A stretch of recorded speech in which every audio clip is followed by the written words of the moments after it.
up, everybody? Welcome back to Red Mug Music. I am Brian. It is a beautiful Saturday morning, and I'm excited to be back and talking a little bit more about Prince like last week. Before we get started, if you're new here or if you've been watching these videos and just keep forgetting to subscribe, stop what you're doing, subscribe to the channel, click on the bell so you get a notification.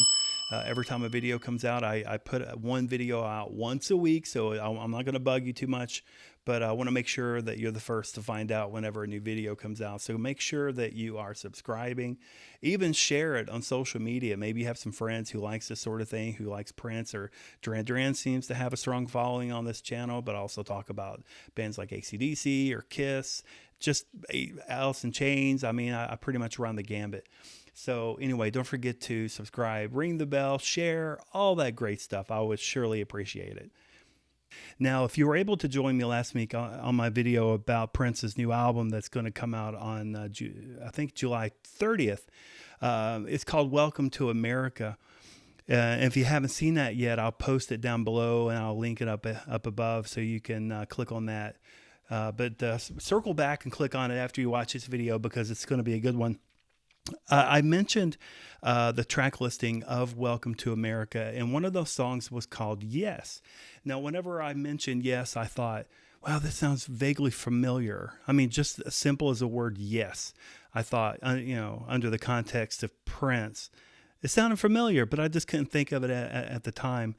And a very nice viewer of mine told me in the comments down below, which I love those comments. Always comment if you have anything to say or if you can help me out or add to the story. Gosh, please go ahead and comment. I would love that. But what they said is the song Yes was actually released. It was a song written by Prince and released on an album by The Family. And The Family is a band that Prince put together. And I'm like, yes, that's it. Yes, that's it. That's exactly it. And then I started getting all these returned harsh feelings, and let me explain why. In 1984, Prince wrote some pretty darn good stuff. This was after the success of Purple Rain and before Around the World in the Day. Prince started just writing material like crazy. He was writing stuff for Sheila E. He was writing stuff that was going to later be on the album Around the World in a Day. And also he was writing songs that would later be released on The Family, the album by The Family. Now, if you don't know anything about The Family is the remnants of the band called The Time. You may have heard of them with Morris as lead singer. They had disbanded. Morris went on to do some solo stuff, which I don't think panned out. Actually, I think it did okay. I'm not sure. I don't remember. I didn't listen to it, not as much as I should have. So we had a few members left over, like Jerome. If you watched Under the Cherry Moon, you'll remember Tricky. That's Jerome Benton, and a couple of members from The Time. And Prince also included Eric Leeds. You've heard of him, and Paul Peterson.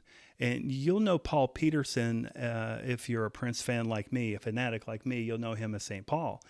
And also included in this band was a lady by the name of Susanna. Now, Susanna is the twin sister of Wendy Melvoin.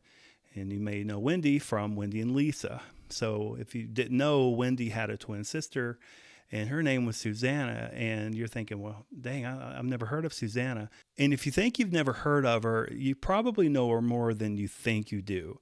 If you are my age or close to it, you probably saw the video Kiss by Prince way back when. And do you remember that dancer that had the thing over her head and you couldn't really see who she was? And, you also had, Wendy. That's Wendy.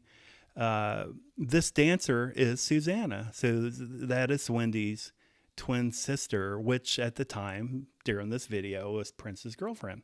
So she was added to the band also. So now we have a band called The Family. So there were some songs that Prince gave them to release on an album, including High Fashion, Desire, and comment down below if you've heard these songs before. The Screams of Passion, my favorite, Mutiny, which I'm going to talk about a little bit later, And this little song that maybe nobody knows called Nothing Compares to You. I'm just kidding. Everybody knows that song. So these songs, including, yes, like I mentioned before, what brought this up in the first place, River Run Dry, Susanna's Pajamas, Prince gave all this music to the family to release on this album. Now, I consider this to be Prince's biggest mistake. I don't think his music should have went to them whatsoever. I don't think this band should have been created whatsoever because it took away some of Prince's greatest music. I remember after graduating high school, I was in college in 1991, and I came across a couple of Prince bootlegs, as one does when you're a Prince fanatic like me, and hopefully you. And I remember these songs on it. I remember hearing High Fashion, Desire. I don't remember Nothing Compares to You on it. The Screams of Passion, Mutiny. And I thought this stuff was just pretty freaking amazing. And I even liked the way the sequencing of the songs. I thought it was perfect. And it's like, this is some of Prince's best stuff. Now at this time, this was 1991 and Diamonds and Pearls was already released. So at this point we were already to Diamonds and Pearls.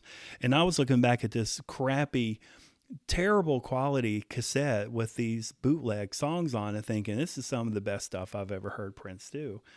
And he gave his stuff to the family. I mean, absolutely, it was just not good.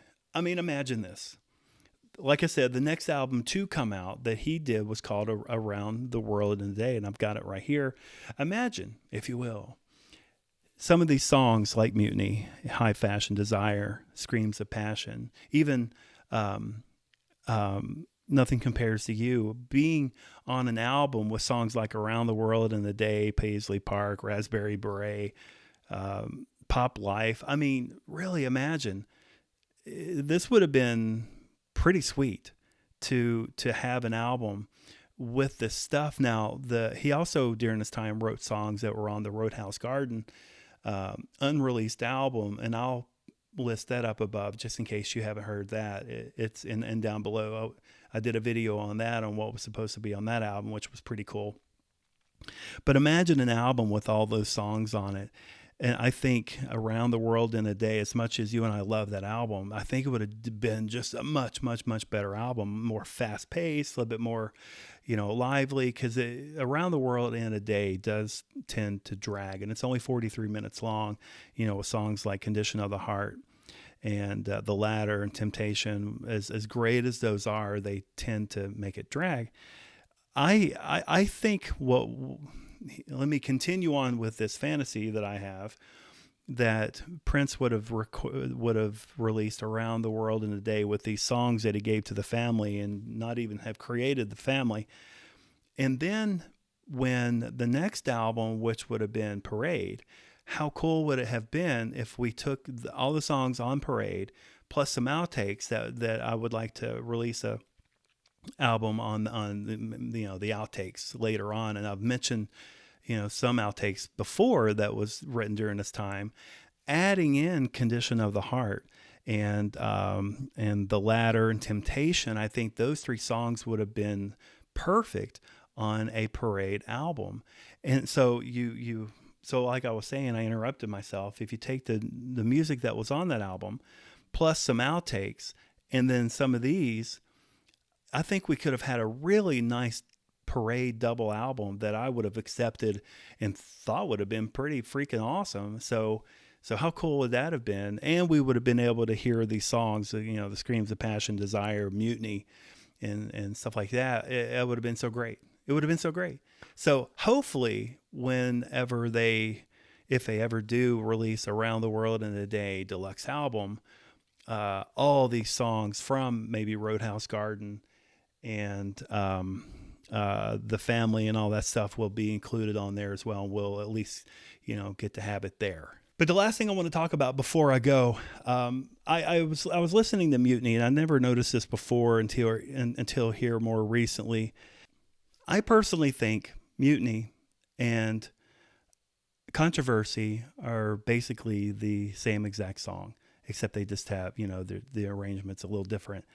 or the instruments used to create these songs are a little different. So, but I'm going to try to put a snippet of Mutiny in, and then a little snippet of Controversy, just those couple of bars, so you can hear what I'm hearing, because I really think they're the exact same song. So, but if you get this video and those aren't in there, I'll link Controversy down below with Mutiny so you can listen to it yourself. Maybe I'll just do that, because I get my videos blocked all the time.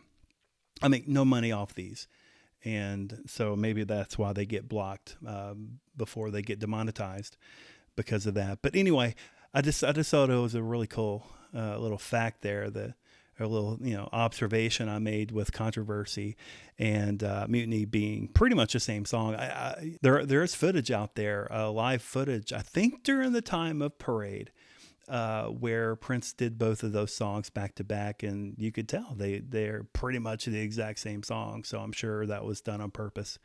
But anyway, that's it for today. I just wanted to talk about what I consider Prince's biggest mistake by giving the family these songs when he could have just released them himself, and it could have been maybe one of the best albums he ever did. But we'll never know.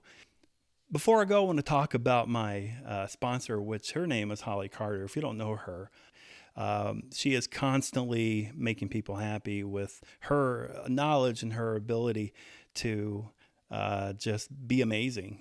When people want to go to Disney or Universal, she just makes everything easy for them. But I'll put a QR code up on the screen. Actually, I didn't think about this. She brought it up to me. If you're watching this with your phone, I guess you can't use your phone to scan it. But if you can watch this through the TV, and then you can use your phone to scan this QR code, it'll take you to where you can get a completely free, completely no obligation quote. And you can go ahead and get started on that next vacation. And I'll list her Instagram. It's called Holly Ever After with an I, Holli Ever After. She does some pretty good stuff. She has some funny stuff. I'm laughing at her daily.